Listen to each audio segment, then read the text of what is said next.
are you doing your pelvic floor exercises, and do you know what they are? Often we're told, do your pelvic floor exercises, here's a leaflet, make sure that you're doing them. But a lot of women that I see are really not sure what they're doing, or how to squeeze them, which isn't their fault, it's just never been taught. So what I would like to teach you now is just the best way of activating these really important muscles as a good basis and foundation for pelvic health and pelvic floor retraining.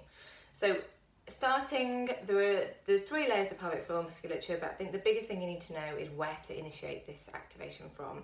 And because most of the muscle bulk of the pelvic floor is around the back passage, so around the back passage, imagining that you are going to be stopping the passage of wind.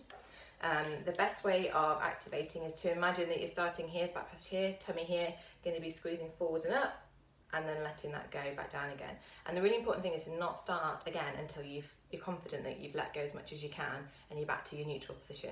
So for these ones, some people imagine a zip or a lift, a squeeze up, an elevation. Different ways of thinking and visualising what you're doing can be helpful for different people. But if you just imagine that most of the squeezing is going to start back, middle and then front around the front urethra, as if you're going to stop the passage of urine at the end, not just all at the front. We know that that is going to recruit the most of our muscle fibres in regards to strengthening and stopping any unwanted symptoms, also preventatively for the future, so that you can access these muscles when you need them. So we've got 2 types of exercises to do. We're going to do quick ones, so squeeze up, let go and then relax. And then again, squeeze up, let go, relax. Really, we're looking at minimum of 10. Some people could do 15, 20 and continue that until they fatigue. We're looking at doing these in different positions, starting lying and sitting, but quite quickly progressing up into a functional position such as standing.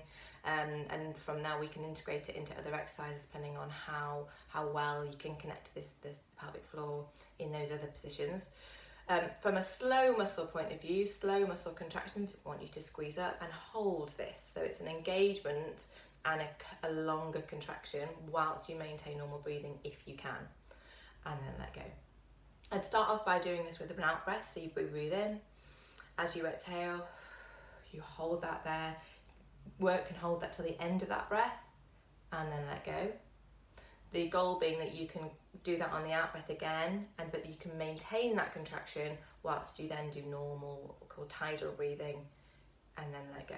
And again, with this, we are looking, if we think about NICE guidelines, the goal is to be able to hold it for 10 seconds and repeat 10 times, but we know everyone's individual and everyone can work at different levels. So if you can hold for longer than that and repeat it, that's fantastic.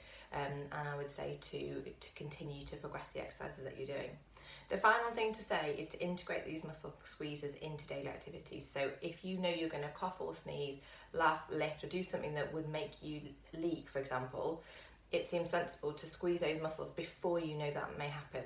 So it's a preventative, a preemptive activation. So it's like one of those fast squeezes, and then you would do the activities that you're going to do. So a squeeze and a cough, or a squeeze and a blow your nose, for example. Any problems with these, please do seek some help. Pelvic health physiotherapists are best placed because we have specific training in this exact part of the body, and we can integrate your progress and your rehabilitation with all the things that you want to get back to doing. So don't hesitate to contact one of us.